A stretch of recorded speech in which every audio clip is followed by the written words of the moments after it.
Which page? In respect to the tender you're testifying. Which page? What is the mover of the motion aggrieved with in respect to this tender of KEMSA? It's a simple question. You don't need to refer. But I need to refer to the document, isn't it? So that I can read the exact. It's okay, you can be led by your counsel. Yeah. You know the motion better than the witness who's been brought to prison on a particular aspect. If you can just take him there so that Let's go to... we save on time.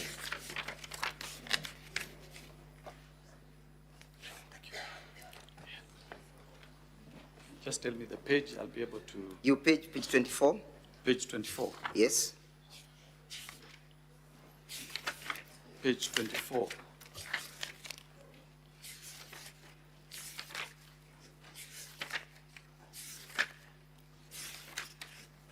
You reckon that the mover is aggrieved by indicating that the deputy president bullied him and exerted unnecessary pressure in respect to this tender, correct? As per the document, yes. That is the position, correct? That is what is captured here, but that is not part of my evidence. That is not part of your evidence. Yeah. Does your evidence relate to the notice of motion, to the notice of impeachment before this assembly?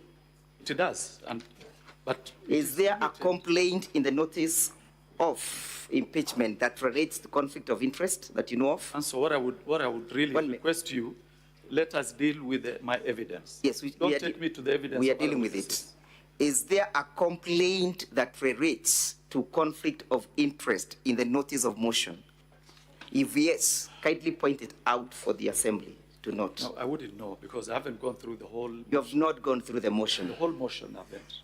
Is there a complaint that relates to gifts and how gifts must be dealt with? I want to. Do you know or you do not know, Mr. Witness? I do not know. You do not know. Yes. Now, in respect to this tender, are you aware that this Senate sat and conducted an independent investigation in that respect? I'm not even aware. Are you aware? I'm only aware of the investigation ESCC conducted. Yeah. So in respect to this motion that is before the assembly, what investigation did you conduct that relates to the gift in this assembly? I was requested to talk about... We are talking about the notice of impeachment before the assembly, Mr. Witness. I'm referring to the summons that I was given by this House. And your summons must relate to the proceedings, correct? I'm not the originator of the summons. How would I know how it relates? I will confine myself to the summons. And there are 3 issues I was to address. One of them is gifts. How many companies bidded in that particular process? I think there were about 17. There were about 17. Yes. Did all the bids pass? Pass in terms of award? Yes. Finally, the award was given to 2 companies. Yes. Which companies were they? Let me get the names.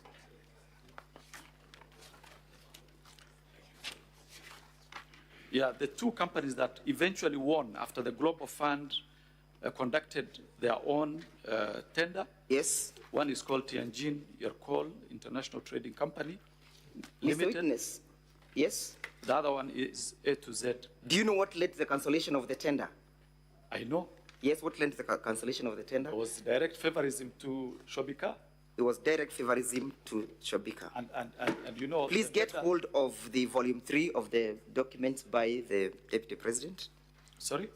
You get hold of volume 3. Counsel, you may assist me. Volume 3 of our bundle of documents. And as soon as you get it, you go to page 221.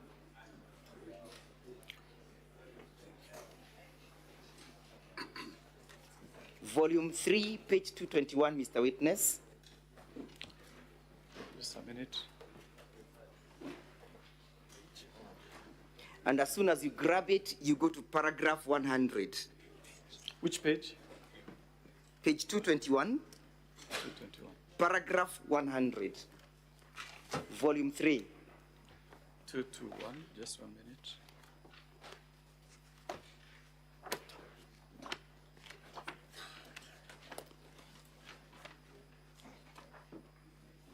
Let me assist you with my bundle because we want to save time. Page 221.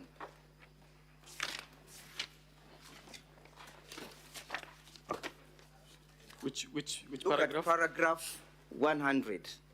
Paragraph 100. Yes, I'm there. Yes, paragraph 100. I'm there. Yes, can you read what the report?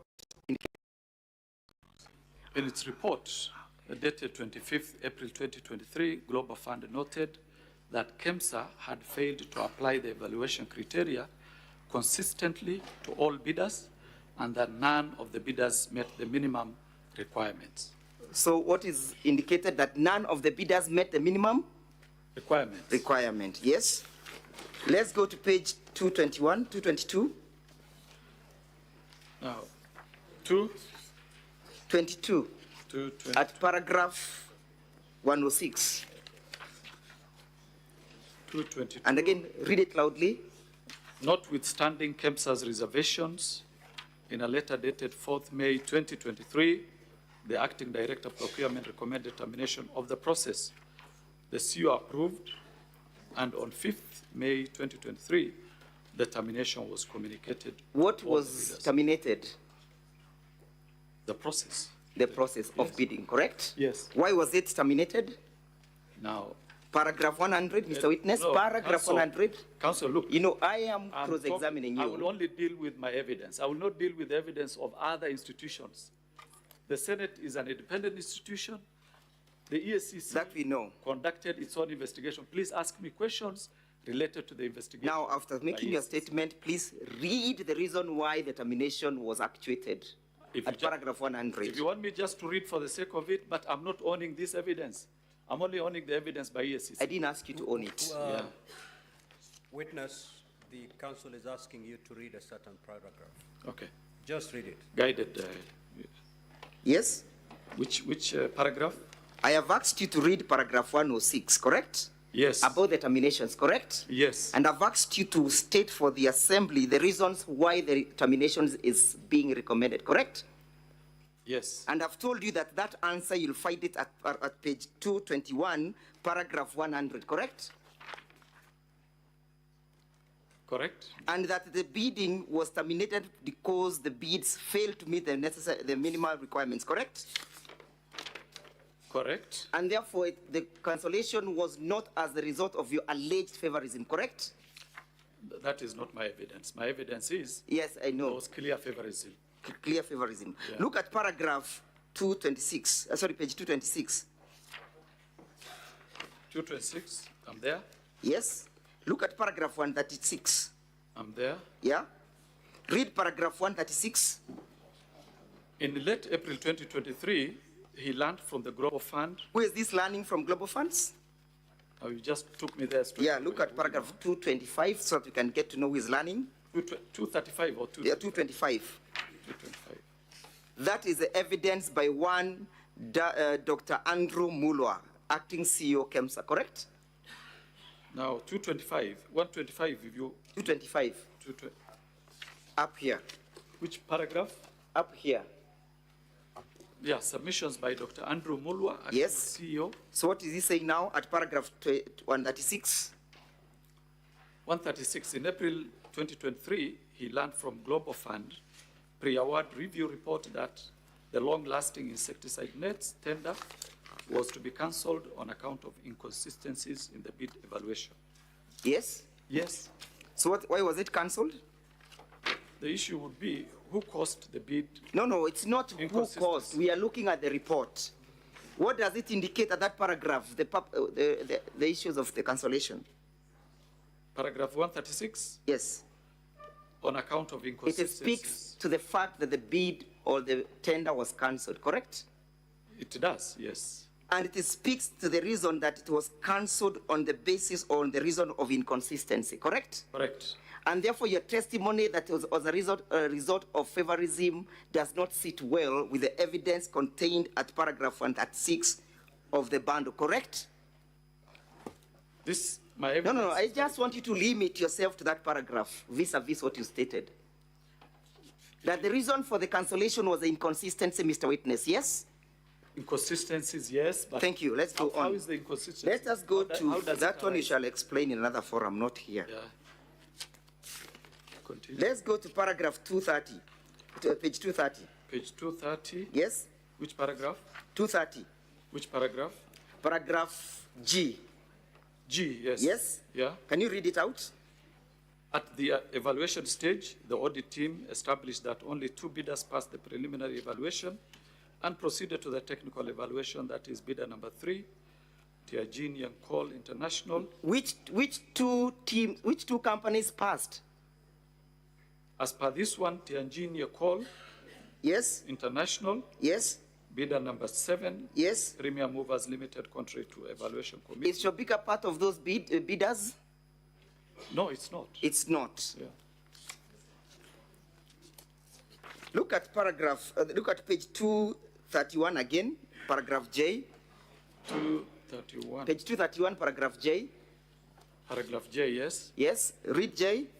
The termination of the tender complied with Section 62 of the Act and Global Fund guidelines. So the termination was lawful, correct? And it complied with the Procurement Act, correct or not correct, Mr. Witness? Correct. Correct. Let us look at page 246. 246. Yes, page 246, paragraph 213. 246. Paragraph 213. 213, yes. Yes, what is the report indicating? Following the cancellation of the tender at KEMSA, TNT placed an order of 10.2 million nets on wombo.org website, and procurement was subsequently done in line with the technical specifications provided by the Ministry of Health. So the nets were eventually procured, correct or not correct? They were eventually procured. And it took the interventions of global funds to procure them, correct? Correct. And that you'll look at paragraph 215, yes? Yes, I'm there. Read it out. Further, prior to the cancellation of the tender, differences arose between Global Fund team and the immediate former PS, State Department of Public Health, and professional standards with regard to the operations and ongoing at the DNPM Ministry of Health. It was noted that these differences may have played a role in the final decision by Global Funds to terminate the tender processes, correct? Correct. Did that have anything to do with the Deputy President? According to the statement you've just read? It has nothing to do with the Deputy President. Let us now finally answer your issues at page 271. 271. Page. Yes, and read loudly paragraph 24 and 25. 271. Paragraph 24 and 25. The committee, that is 24, the committee observed that following the termination of the tender, while there was no apparent loss of public funds. Just read it loudly.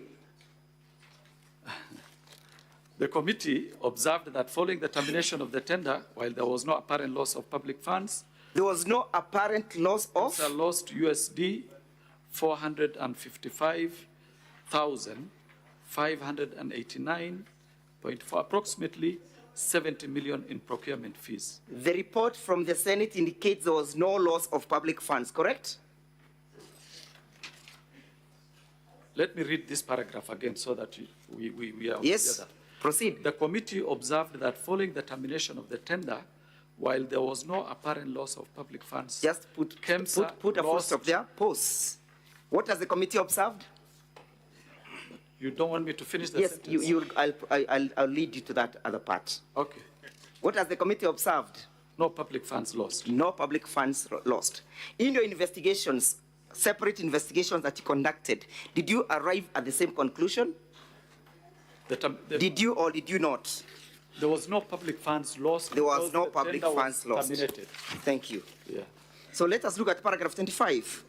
25, yes. Yes, read it out.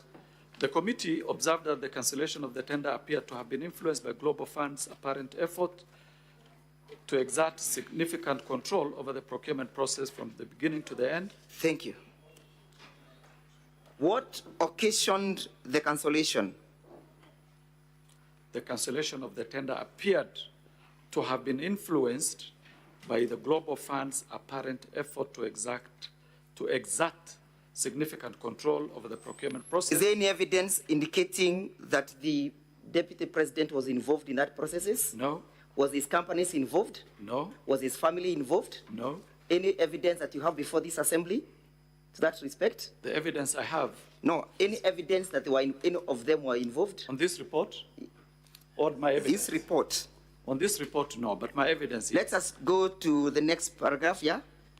This concluded that Global Funds teams based in Geneva, Switzerland, making multiple trips to Nairobi, Kenya, at least 3 times during the relevant period, raising concerns about the autonomy and the ability of the local government. Just read it out.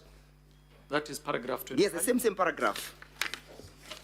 Okay. The committee observed that cancellation of the tender appeared to have been influenced by Global Fund's apparent effort to exert significant control over the procurement process from the beginning to the end.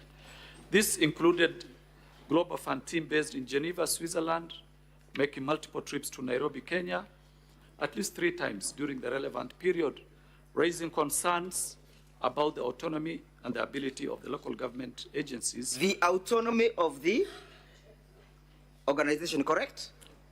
Let us look at paragraph 222 again. Sorry, page 222. Page 222, Mr. Witness. 222. And while you get there, you look at paragraph 107. Page 222. Paragraph 107. Would you kindly read it out? 107. It is further her testimony that, I don't know whose testimony this is. Yeah, that is a testimony of the submissions of Terry Ramathani, immediate CEO. Okay. Yes, you find that at page 219. Yeah, but now I'm interested in paragraph 107. It was further her testimony that the authority had struggled to maintain its autonomy. The authority has struggled to maintain its autonomy, yes? Owing to the undue influence. Owing to undue interference. Interference by the Cabinet Secretary. From the Cabinet Secretary for Health, yes, post. Who was the Cabinet Secretary for Health at the time in issue? Oh, we can check that one. Yeah, who was? This regime has only had two cabinet secretaries. Let me just confirm from my records here. Because she did a letter to us, so. Council Jiro. The name is just hold on, witness. This is Wafula. Hold on, Mr. Abdi. Yeah, sir. Council Jiro. Yes, Mr. Speaker. I thought when you're cross-examining a witness, you cross-examine on the evidence they've given. You totally abandoned his evidence. Those are not the rule of cross-examination, Mr. Speaker, sir. I respectfully beg to differ. The reason why the witness has difficulties. He doesn't have difficulties in the speaker. No, he has. No, I am asking him to read. Okay, I will be guided. Proceed, if that's your line of argument, proceed. Thank you for giving the latitude. Who was the Cabinet Secretary at the time the bid was being cancelled? She's Nakumicha. Nakumicha. Wafula. Has the Senate found that what occasioned all these cancellations of these tenders was the loss of the autonomy of KEMSA? I would want to confine myself to my evidence. I know. At this time, I wouldn't want to talk about the evidence. Okay, then read that paragraph. Just read for me. Which paragraph? Paragraph 107. And I want to finish up with you. Okay. Paragraph 107. It was further her testimony that the authority had struggled to maintain its autonomy owing to the undue interference from the Cabinet Secretary for Health. For instance, she stated that on 22nd March 2023, she received a note from the CS asking her to assist a certain Mr. Ken Ogola. She received a note from the CS asking the CEO to assist one Ken Ogola, correct? As per this statement, yes. Have you seen any company associated with the Deputy President being accused of these interferences? No. Let's go to your bundle as I finish up, volume 8A. Any evidence from volume 8A that you've brought that links? That links the Deputy President's company to the cancellation of the tender? Yes. Look at your paragraph, look at your letter dated 23rd September. Your letter dated 23rd September, and look at the recommendations. Yes. What are you recommending? We are recommending for admin action against the KEMSA officials and the Ministry of Health officials. There is a pending issue. It's okay. I want you to limit yourself to what I am asking in that respect. Yes. You are recommending administrative action to KEMSA officials. Yes. Correct? Correct. But the file is In still that particular paragraph, any recommendation for the prosecution of the company in issue? In that particular paragraph? the file is still open. It's but okay. As per these recommendations, You no. brought the documents here. We are dealing with what you have brought, not what you have in the Yes. office. Yes. Any recommendation in respect of that company? No. Thank you. Let us go to a letter dated 21st August, correct? Of my bundles? Of your bundles. By who? The EACC bundles, the one that you're just looking at.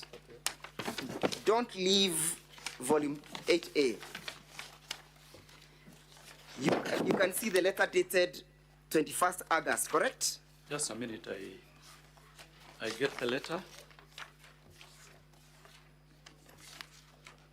21st August, yes. Yes. Can you see the recommendation at Yes. page 7? Yes. What are you recommending? We are recommending for the investigation established that the Chief Executive Officer at KEMSA, Terry Ramadhani, failed to ensure compliance with the procurement processes and the law, contrary to Section 44 of the PPDA Act. That Ramadhani was in breach of the law, correct? Correct. A person who is in breach of the law, what happens to him or her? There are many ways of dealing with that. We can charge. The law sanctions that act, correct? Exactly. Do you know what sanction was given to Terry? I wouldn't know, but I Do you know that she is now currently the ambassador to New Delhi? That was not our expectation. We I know. expected administrative action taken against the lady. So, did any person, either the chief executive officer, report to you that he has received any intimidation, harassment, bullying from No. the office of the deputy president? No. Yeah? No. Did you receive any complaint? Not to EACC. Did you receive any complaint? No. Thank you. Now, Mr. Witness, finally, where do you place your evidence in these proceedings? In these proceedings, I place my evidence on the conflict of interest bit. Conflict of interest. Which I said, personal interest. It's okay that you said, and I understand the law. Allow me to finish, please. So show me in the notice of motion, I put it to you, that in the notice of motion, there is no charge as against the deputy president for conflict of interest. Does that surprise you, that there is no such a charge? It doesn't. Thank you. No further questions. Counsel for the National Assembly, you may re-examine the witness. Now, Mr. Witness, only one more question.